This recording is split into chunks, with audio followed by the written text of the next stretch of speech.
Paul Patrick, and I'm the main percussion teacher here at Manchester University. We're in this wonderful Cosmo concert hall in the Martin Harris Centre of the university, where most concerts and chamber music take place. So, as a percussion student, you have a designated room for your practice, with all the instruments in that would normally be there. They're in the Cosmo at the moment. Hence, this room is for the use of percussionists only. It's recently been totally refurbished, so it's soundproofed with these wonderful sound columns here. We have lots of extra instruments in the cupboard here. It's great that it is exclusive for percussionists, because it makes a big difference for practice purposes. You can also be a first study drum kit player, and in which case you will have, again, your own designated room. We currently have 3 drum kits. One of them's packed away there, but this room is for your use, for practice, and can also be used for ensembles, small jazz groups as well. But every time you come in, the drum kit should be set up ready to go.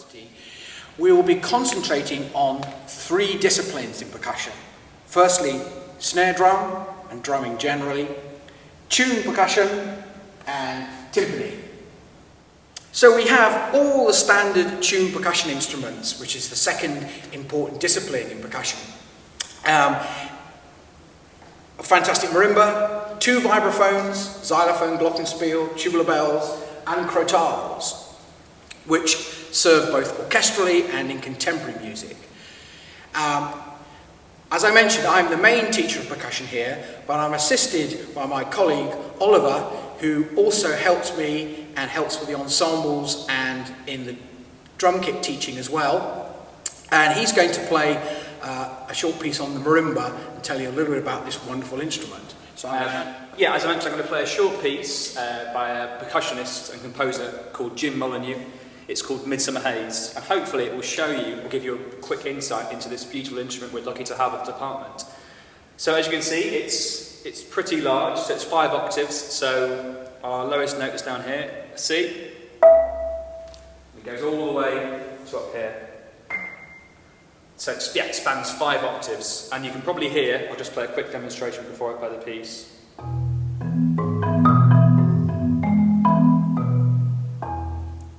It's got a beautiful sonorous quality, and we're really lucky to have this instrument.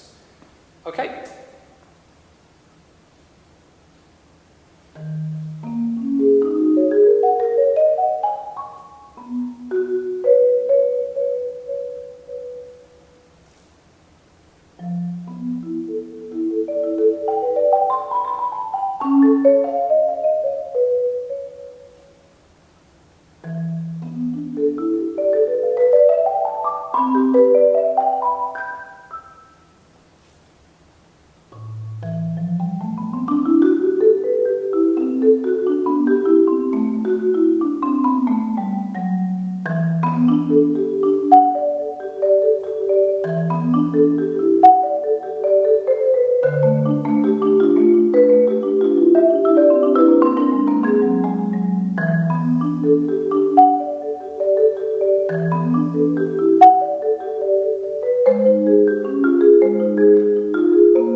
Thank you.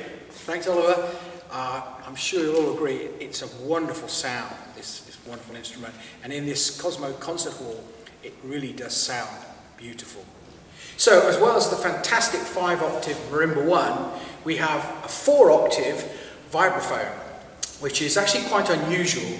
We got this for contemporary music usages, which, as I've said before, there's quite a lot of that happens here at Manchester University. The range extension goes up to C and down to C to give you the 4 octaves, and that extended range is often very useful in more modern repertoire.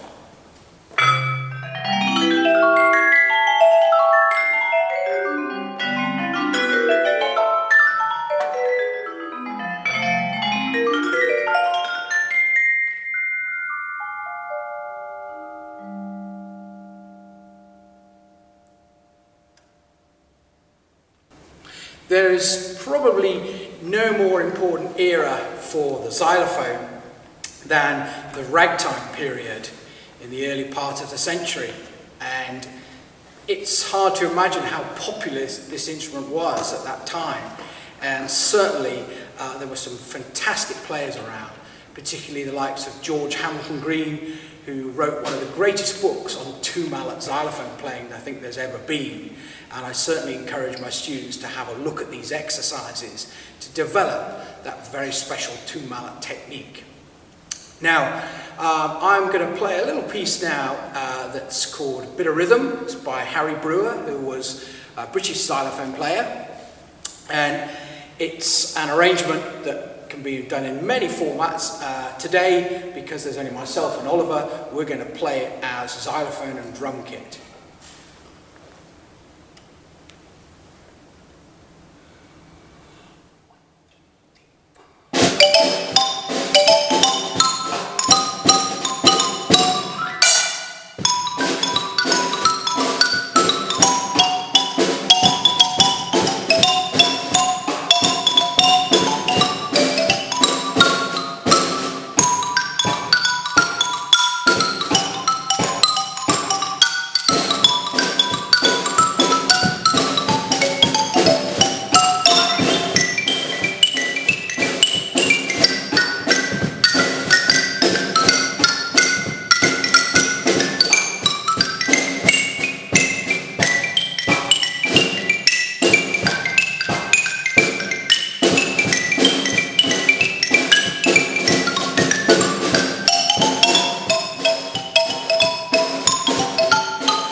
thirdly, timpani.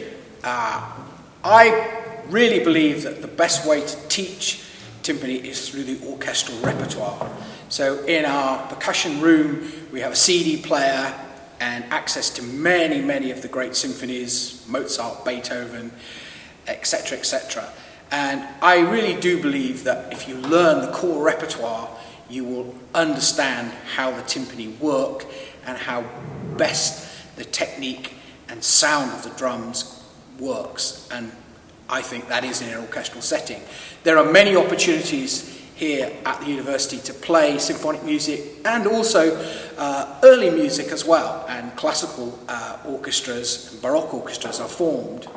We don't actually have any really small baroque timps. We have more classical pots with goatskin heads. They have a very distinct sound that, if you've never played with calf or goat, can be quite a tricky medium to get used to. They're affected by the temperature, so you're constantly having to retune them, and they don't ring anything like as much as plastic. So Oliver's going to give you an example of a fanfare type of timpani part that may appear in some earlier orchestral repertoire.